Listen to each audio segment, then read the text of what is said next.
السلام علیکم ورحمۃ اللہ وبرکاتہ نحمده ونصلی علی رسوله الکریم اما بعد فاعوذ باللہ من الشیطان الرجیم بسم اللہ الرحمن الرحیم یا ایہا الذین آمنوا اتقوا اللہ حق تقاته ولا تموتن الا وانتم مسلمون صدق اللہ العظیم۔ محترم حاضرین جمعہ، بزرگوں، دوستوں اور میرے عزیز ساتھیوں، ذی الحجہ کا مہینہ ختم ہو چکا اور محرم الحرام کا مہینہ آج سے شروع ہو گیا ہے۔ محرم کا مہینہ اسلامی اعتبار سے پہلا مہینہ ہے اور بڑا بابرکت مہینہ ہے، تو ایک نیا مہینہ بھی شروع ہوا اور اسلامی اعتبار سے نیا سال بھی شروع ہوا۔ دعا ہے کہ اللہ رب العزت اس مہینے کو، اس سال کو ہمارے حق میں بابرکت بنائے، مبارک بنائے، اور پورا سال پریشانیوں سے، مصیبتوں سے ہم سب کی حفاظت فرمائے، فتنوں سے حفاظت فرمائے، ایمان، اعمال، دین، دنیا، ہر چیز کی حفاظت فرمائے۔ تو دوستو، آپ میں سے بہت سارے لوگوں نے جیسے ہی مغرب میں چاند نظر آیا تو اسی طرح سے ایک دوسرے کو دعائیں دی ہوگی، کسی نے کال کر کے، کسی نے میسج بھیج کر کے کہ اللہ رب العزت اس کو مبارک بنائے۔ لیکن دوستو، ہم دنیاوی معاملے میں یہ دیکھتے ہیں کہ ہماری دعا ہمارے اعمال کے بعد ہوتی ہے۔ ہم کسی بھی کام کی کوشش کرتے ہیں، محنت کرتے ہیں، اس کے لیے تڑپ اٹھتے ہیں اور پھر دعا بھی کرتے ہیں۔ جیسے کچھ ہفتوں پہلے 10ویں کے رزلٹ آئے تو بچوں نے درخواست کی تھی دعا کریں ہمارے لیے، آپ سے بھی دعا کی درخواست کی ہوں گی۔ لیکن یہ سب محنت کرنے کے بعد، ایگزام دینے کے بعد دعا کی درخواست کی اور لوگوں نے دعا کی اور ماشاءاللہ کامیاب بھی ہوئے۔ تو آج ہم یہ سمجھیں گے کہ محرم کا مہینہ کس کے حق میں مبارک ثابت ہوگا۔ دعا تو سب کریں گے، لیکن اس کے ساتھ کیا ہونا چاہیے کہ محرم کا مہینہ ہمارے حق میں مبارک ثابت ہو۔ اللہ کے نبی صلی اللہ علیہ وسلم کے خادم خاص تھے صحابی، ایسے تو بہت سارے لوگ اللہ کے نبی صلی اللہ علیہ وسلم کے خادم خاص تھے۔ تو ایک مرتبہ اللہ کے نبی صلی اللہ علیہ وسلم آخر رات میں اٹھے، تہجد کا وقت تھا، اور باہر تشریف لائے تو دیکھا کہ وضو کے لیے پانی تیار ہے، استنجا کا انتظام ہے۔ اللہ کے نبی نے فرمایا یہ انتظام کس نے کر کے رکھا ہے پہلے سے؟ تو صحابی نے کہا میں نے کیا۔ اللہ کے نبی کے مطلب کوئی اللہ کے نبی صلی اللہ علیہ وسلم کا عمل ہے، کوئی چاہت ہے، اس سے پہلے صحابہ سمجھتے تھے کہ کیا چاہت ہے، اللہ کے نبی کی منشا سمجھتے تھے کہ اللہ کے نبی اب کیا کرنے والے ہیں، تو اس کے لیے اپنے آپ کو پیش کرتے تھے۔ تو معلوم ہے اللہ کے نبی سے بھی پہلے اٹھے ہوں گے وہ تیاری کرنے کے لیے، تو اللہ کے نبی بہت خوش ہوئے صلی اللہ علیہ وسلم، اور خوشی میں اللہ کے نبی صلی اللہ علیہ وسلم نے ارشاد فرمایا کہ مانگو کیا مانگتے ہو، تمہارا عمل بہت اچھا لگا مجھے۔ تو وہ تو صحابہ تھے، دنیا تو ان سے کوسوں دور۔ انہوں نے کہا اللہ کے نبی صلی اللہ علیہ وسلم میں تو یہ چاہتا ہوں، میری چاہت ہے، آپ نے پوچھ ہی لیا تو میں بتا دیتا ہوں کہ میں جنت میں آپ کے ساتھ رہوں، میں جنت میں آپ کے ساتھ رہوں۔ اللہ کے نبی صلی اللہ علیہ وسلم نے ارشاد فرمایا اچھا ٹھیک ہے، میں اس بات کی دعا کروں گا، لیکن سجدوں کے ذریعے سے میری دعا کی مدد کرو۔ اللہ کے نبی نے کیا فرمایا؟ دعا تو کروں گا میں، لیکن سجدوں کی کثرت، یعنی تم بھی جو ہے مطمئن مت ہو جاؤ کہ میں نے اللہ کے نبی صلی اللہ علیہ وسلم سے کہا تو اللہ کے نبی نے دعا کر دی، میرا کام ہو گیا۔ ہر دعا کے ساتھ عمل کا ہونا ضروری ہے۔ معلوم ہوا محرم کا مہینہ آیا تو سب کے لیے ہے، لیکن یہ کسی کے حق میں مبارک بنے گا اور کسی کے حق میں نامبارک ہی رہ جائے گا۔ اب پتہ کیسے چلے گا کہ مبارک کس کے حق میں ہے؟ تو اس کے لیے بہت سیدھا سادہ راستہ ہے دوستو، بہت سیدھا سادہ راستہ ہے۔ اللہ کے نبی صلی اللہ علیہ وسلم نے ایک مرتبہ ارشاد فرمایا صحابہ کے مجمع میں، جیسے آپ کے مجمع میں کہہ رہا ہوں ویسے اللہ کے نبی صلی اللہ علیہ وسلم صحابہ کے مجمع میں کہتے تھے کہ بنی اسرائیل اور تم سے پہلی جو امتیں گزری ہے، قومیں گزری ہے، انہوں نے اپنے دین کو کھیل تماشا بنا دیا تھا۔ کیا فرمایا؟ مذاق بنا دیا تھا دین کا۔ ایسا نہ ہو کہ تم بھی اپنے دین کو کھیل کود اور اس کو تماشا بنا دو۔ ان میں 72 فرقے ہوئے تھے، ہر فرقہ کی جو ہے آئیڈیالوجی، مینٹلٹی سب سے الگ، ہر ایک نے اپنے اپنے دین سے دین کو گھڑ لیا تھا، اپنے دل سے دین کو بنا لیا تھا کہ یہ کام ہونا چاہیے، یہ کام ہونا چاہیے، ایسا ہونا چاہیے، ویسا ہونا چاہیے۔ اللہ کے نبی نے فرمایا کہ میری امت میں 73 فرقے ہوں گے، وہ تو 72 پہ اسٹاپ ہو گئے تھے، میری امت 73 تک پہنچ جائے گی۔ صحابہ ڈر گئے۔ پھر اللہ کے نبی نے اور ایک جملہ کہا، اس میں سے 72 فرقے جہنم میں جائیں گے، صرف ایک فرقہ ہوگا جو نجات پانے والا ہوگا۔ اب صحابہ جو ہے یہ آخرت کے معاملے میں اتنے حساس تھے، کہنے لگے اللہ کے نبی صلی اللہ علیہ وسلم 72 کا تو ہمیں نہیں معلوم، وہ ایک فرقہ جو نجات پانے والا ہے وہ کون ہوگا؟ ہم 72 کے چکر میں نہیں پڑیں گے، ہمیں صرف اتنا بتا دے کہ ہم وہ ایک میں کیسے آ جائے جو جنت میں جانے والا ہے۔ تو اللہ کے نبی نے کتنا پیارا جملہ کہا دوستو اللہ کے نبی نے فرمایا ما انا و اصحابی، وہ لوگ نجات پانے والے ہوں گے جو میرے راستے پر چلیں گے. کس پہ چلیں گے؟ میرے راستے پر چلیں گے، اور جو میرے صحابہ کے راستے پر چلیں گے. ایک اصول بتا دیا کہ قیامت سے پہلے بہت سارے فتنے آئیں گے، بہت سارے فرقے آئیں گے، لوگ بٹے ہوئے ہوں گے، کوئی بولے گا ایسا کرو، کوئی بولے گا ویسا کرو، کوئی بولے گا یہ صحیح ہے، کوئی بولے گا وہ صحیح ہے. یوٹیوب چینل بہت سارے ہو جائیں گے، اس میں جو ہے حق والے بھی آئیں گے اور باطل والے بھی آئیں گے. کنفیوز ہو جائے گا آدمی کہ کروں تو کیا کروں. تو اللہ کے نبی نے صلی اللہ علیہ وسلم نے اسی وقت اس کنفیوژن کو دور کر دیا کہ کوئی کتنا بھی جو ہے دعویٰ کرے قرآن اور حدیث کا، جب تک میرے طریقے پر نہیں چلتا، جیسا میں نے کیا ویسا نہیں کرتا، تو وہ جہنم میں جائے گا. جو لوگ مجھ کو فالو کریں گے، میرے اعمال کے مطابق عمل کریں گے، میرے صحابہ کے عمل کے مطابق عمل کریں گے، وہ کامیاب ہو جائیں گے. تو معلوم ہے دوستو، محرم کا مہینہ اس کے لیے مبارک بنے گا جو اللہ کے نبی صلی اللہ علیہ وسلم نے محرم میں جو کیا ہے وہ کرے گا. جو صحابہ نے محرم میں کیا ہے وہ کرے گا، وہ اس کے لیے محرم مبارک ہو جائے گا. محرم ہی نہیں، انسان کی زندگی کا ہر دن مبارک بن سکتا ہے، اور انسان کی زندگی کی ہر گھڑی نامبارک بن سکتی ہے. اللہ اس کے رسول کے طریقے کے مطابق جس نے عمل کر دیا اس کی ہر گھڑی مبارک ہے، اور جس نے اللہ کے نبی صلی اللہ علیہ وسلم کی سنت کے خلاف عمل کیا اس کی ہر گھڑی نامبارک ہے، منحوس ہے اس کی زندگی. اب اللہ کے نبی صلی اللہ علیہ وسلم کا کیا عمل تھا محرم میں؟ رمضان کا ہم جانتے ہیں، ہے نا، ہر مہینے کا جانتے ہیں، وقتاً فوقتاً باتیں آتی رہتی ہے. تو اسی اعتبار سے آج ہم یہ سمجھیں کہ محرم میں اللہ کے نبی صلی اللہ علیہ وسلم کا کیا عمل تھا اور محرم کو کیا فضیلت حاصل ہے. اللہ رب العزت نے 4 مہینے حرمت والے بنائے ہیں، اور یہ کب سے بنائے ہیں؟ جب سے زمین و آسمان بنی. جب سے محرم کی فضیلت کوئی ابھی کی نہیں ہے، یہ تو زمین و آسمان کی پیدائش کے وقت اللہ رب العزت نے اس کو حرمت والا مہینہ بنا دیا تھا. محرم کو بڑا فضیلت والا مہینہ.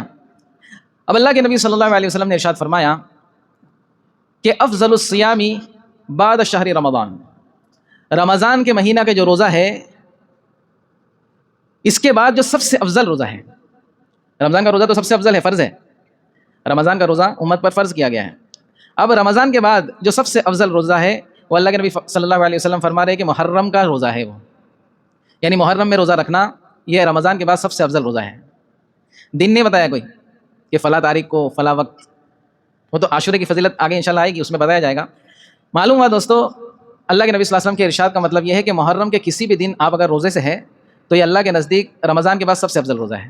سال بھر آپ روزہ رکھیں گے اور محرم کے دن کوئی کسی بھی دن آپ روزہ رکھیں گے یہ سب سے افضل روزہ ہوگا. تو ایک عمل تو ہم کو یہ سمجھ میں آیا کہ اللہ کے نبی صلی اللہ علیہ وسلم نے محرم میں امت سے یہ چاہے کہ اس میں روزہ رکھیں. ٹھیک ہے. پھر چونکہ یہ حرمت والا مہینہ ہے، بڑا بابرکت مہینہ ہے، اس میں اللہ کے سامنے اپنی حاجتوں کو رکھیں، دعائیں کریں. اما عائشہ رضی اللہ عنہ کہتی ہے، پہلے ایک روایت یہ سمجھے کہ اللہ کے نبی صلی اللہ علیہ وسلم جب مدینہ تشریف لائے ہیں ہجرت کر کے صحابہ کے ساتھ، تو اللہ کے نبی صلی اللہ علیہ وسلم نے مدینہ کے اندر یہودی بھی آباد تھے اور دوسرے لوگ بھی آباد تھے. تو یہودیوں کو اللہ کے نبی صلی اللہ علیہ وسلم نے دیکھا کہ عاشورے کے دن روزہ رکھتے ہیں، یعنی 10 محرم کو روزہ رکھتے ہیں. تو ان سے پوچھا کہ بھائی آپ 10 محرم کو روزہ کیوں رکھتے ہو، کیا بات ہے، کیا خاص بات ہے؟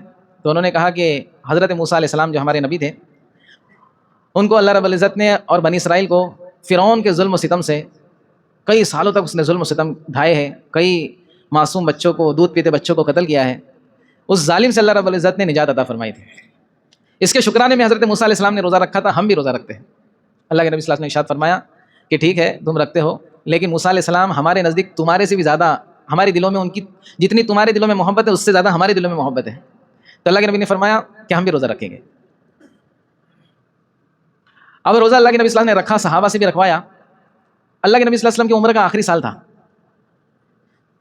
صحابہ چونکہ دین کے معاملے میں بہت احتیاط کرتے تھے، اللہ کے نبی صلی اللہ علیہ وسلم صحابہ نے کہا کہ اللہ کے نبی صلی اللہ علیہ وسلم کہیں ہم یہودیوں کی مشابہت تو نہیں کر رہے اس کے اندر، کہ آپ نے منع فرمایا کہ یہودی جیسا کریں گے ویسا مت کرو کسی بھی عمل میں، نیک عمل میں بھی. تو اللہ کے نبی نے ارشاد فرمایا کہ انشاءاللہ آئندہ سال میں 9ویں کا بھی روزہ رکھوں گا.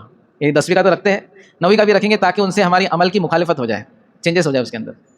لیکن آئندہ سال آیا ہی نہیں اور اللہ کے نبی صلی اللہ علیہ وسلم کی وفات ہو گئی.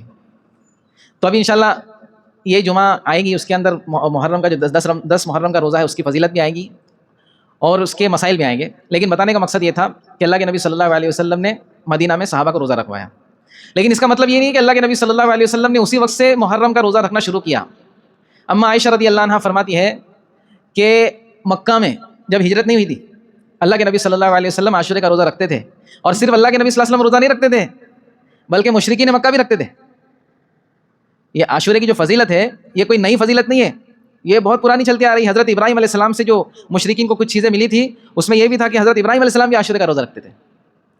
تو عاشورے کا روزہ رکھنا بڑی فضیلت والا عمل ہے. بتانے کا مقصد یہ ہے کہ اس مہینے کے اندر روزہ رکھا جائے، عاشورے کا بھی رکھا جائے، اس کے علاوہ بھی روزے رکھے جائیں، اللہ سے قرب حاصل کیا جائے، 2 رکعت نماز پڑھ کے، تہجد پڑھ کے. اور پھر اس کے اندر ایک دل خراش واقعہ جو ہم سب کی زبانوں پر محرم کے آتے ہی آ جاتا ہے، حضرت حسین رضی اللہ عنہ کی شہادت ہے. لیکن دوستو صرف حضرت حسین ہی کی شہادت نہیں ہے محرم میں، بلکہ آج کا جو دن ہے 1 محرم، اس میں حضرت عمر فاروق رضی اللہ عنہ کی شہادت ہوئی ہے.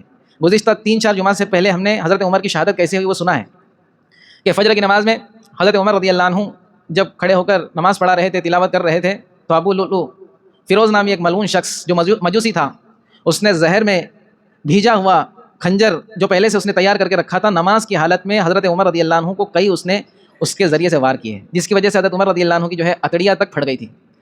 ان کے بیٹوں نے جب ان کو دودھ پلایا تو یہاں سے جو ہے گلے سے حلق سے دودھ اترا اور یہاں سے نکل گیا، کیسا زخم ہوگا. تو شہادت جو ہے حضرت عمر کی بھی ہوئی ہے، اور پھر شہادت کئی لوگوں کی ہوئی ہے. اگر ہم شہادت یوم شہادت منانے شروع کر دیں تو پورے سال میں ایک بھی دن ایسا نہیں گزرے گا کہ کسی کی صحابی کی شہادت نہ ہوئی ہو. پورا سال ہم جو ہے اسی کے اندر لگے رہیں گے. تو حضرت حسین رضی اللہ عنہ سے ان کے واقعے سے ہم کو کیا سبق ملتا ہے، اور حضرت حسین رضی اللہ عنہ کی شہادت سے ہم کو اپنی دنیا میں اور ہماری جو ہے روزمرہ کی زندگی میں کیا کرنا چاہیے، اس سے کیا سبق ملتا ہے، انشاءاللہ وہ آئندہ جمعہ کو ہم سمجھیں گے. لیکن ایک بات اب سمجھنا ضروری ہے کہ یہ غم کا مہینہ نہیں ہے. بعض لوگ اس کو غم کا مہینہ بنا دیتے ہیں، بولے غم کا مہینہ، اس میں شادی نہیں کر سکتے، اس میں کوئی اچھی چیز خرید نہیں سکتے. اچھے لوگ پوچھتے آ کر کے کہ مولانا اس میں شادی وغیرہ کی ہے تو کچھ گڑبڑ ہے کیا، اس میں کچھ خریدنا نہیں چاہیے کیا، اس میں ماتم منانا چاہیے کیا؟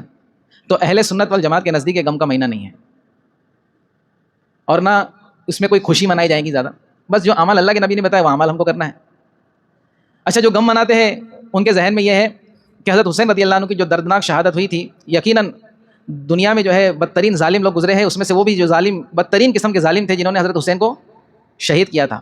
لیکن حضرت حسین رضی اللہ عنہ کے بارے میں ایک پوائنٹ آپ کو بتاتا چلوں. مثال کے طور پر اگر محرم کا مہینہ نہ ہوتا، ربیع الاول ہوتا، ربیع الاخر ہوتا، اور اللہ کے دین کے خلاف جو وہ لوگ کام کر رہے تھے جس سے حضرت حسین نے ان کو روکا، تو کیا حضرت حسین رضی اللہ عنہ محرم کا انتظار کرتے تھے کہ جب محرم آئے گا جب جا کے میں ان کو روکوں گا؟ کوئی بھی مہینہ ہوتا تو حضرت حسین تو جاتے ہی تھے. ارے جاتے تھے، نہیں جاتے تھے. جب بھی اللہ کے دین کو ضرورت پڑی حضرت حسین نے اپنے جان مال سے قربانی دی. اب محرم آ گیا بیچ میں تو اس کو کیا کر سکتے ہیں؟ تو کوئی بھی مہینہ ہو سکتا تھا وہ. تو دیکھنا یہ ہے دوستوں کہ حضرت حسین کی شہادت کیوں ہوئی. اللہ رب العزت قرآن مجید میں فرماتے ہیں وَلَا تَقُولُوا لِمَن يُقْتَلُ فِي سَبِيلِ اللَّهِ أَمْوَاتٌ. غم تو اس پر منائے جو مر گیا. اللہ رب العزت قرآن مجید میں فرماتے ہیں وَلَا تَقُولُوا، تم مت کہو لِمَن يُقْتَلُ فِي سَبِيلِ اللَّهِ، جو اللہ کے راستے میں قتل کیے گئے ان کو مردہ مت کہو، بل احیاء ولکن لا تشعرون، وہ تو زندہ ہے، وہ تو ہمیشہ کے لیے کامیاب ہو گئے. حضرت حسین رضی اللہ عنہ نے اپنے اور اپنے گھر والوں کی جو قربانی دی ہے وہ تو ہمیشہ کی کامیابی کے لیے دی ہے، اور کوئی مجبوری میں نہیں دی ہے، خوش دلی سے دی ہے. اس لیے شاعر نے کہا اگر دل میں جذبہ حسینی نہیں ہے تو میدان میں آنے کی کوشش نہ کرنا. جذبہ حسینی دل میں ہونا چاہیے. انہوں نے تو اپنی جان دے دی. ہم کو سبق یہ ملا کہ جب تو دکان پہ بیٹھا ہے تو جھوٹ بولنے کا جب موقع آئے گا تو جھوٹ کی قربانی دے دے، تھوڑا نقصان برداشت کر لے، یہ تیری قربانی ہو جائے گی. حسین کی شہادت سے سبق یہ ملا کہ انسان کسی کو دھوکہ نہ دے. یہ دھوکہ دینے والی جو تیرے اندر صفت ہے اس کو چھوڑ دے، یہ تیری قربانی بن جائے گی. حرام کھانے سے بچ جا، یہ حرام کھانا تیرے لیے قربانی بن جائے گی. کسی کا حق دبا کر کے بیٹھا ہے، اس کا حق ادا کر دے، یہ تیری قربانی بن جائیں گی. جان تو بہت بڑی بات ہے جو حضرت حسین نے دی ہے، تو یہ چھوٹی چھوٹی چیزیں تو قربان کر لے، جب جا کے تو حسینی بنے گا. اللہ کے نبی نے ارشاد فرمایا ایک حدیث میں کہ میرا دل چاہتا ہے کہ میں اللہ کے راستے میں جاؤں اور شہید کیا جاؤں. پھر اللہ کے نبی نے ایک عجیب دعا کی، ایک تمنا ظاہر کی، پھر میں زندہ کیا جاؤں، پھر میں شہید کیا جاؤں. پھر تیسری مرتبہ اللہ کے نبی نے فرمایا پھر میں زندہ کیا جاؤں، پھر فرمایا پھر میں شہید کیا جاؤں. تو یہ جو شہادت ہے نا دوستو، یہ تو نبیوں کی چاہت ہے اور یہ نبیوں کی وراثت ہے. حضرت حسین نے شہادت کو ایسے ہی قبول نہیں کیا، بلکہ وہ جانتے تھے میرے نانا اس کی دعائیں کرتے تھے، تو کیوں نہ میں بھی شہید ہو جاؤں. تو حضرت حسین کوئی مجبوری میں شہید نہیں ہوئے، دل کھول کے شہید ہوئے ہیں. اپنی جان کی قربانی، اپنی جان کا نذرانہ اللہ کو پیش کیا ہے، تو ہم اس پہ ماتم نہیں منائیں گے. ہاں، بلکہ ہم کو فخر ہونا چاہیے کہ حضرت حسین ہمارے جو بزرگ تھے اور ہمارے بڑے تھے، انہوں نے جیسی قربانیاں دی ہم بھی ایسی قربانیاں دیں گے انشاءاللہ.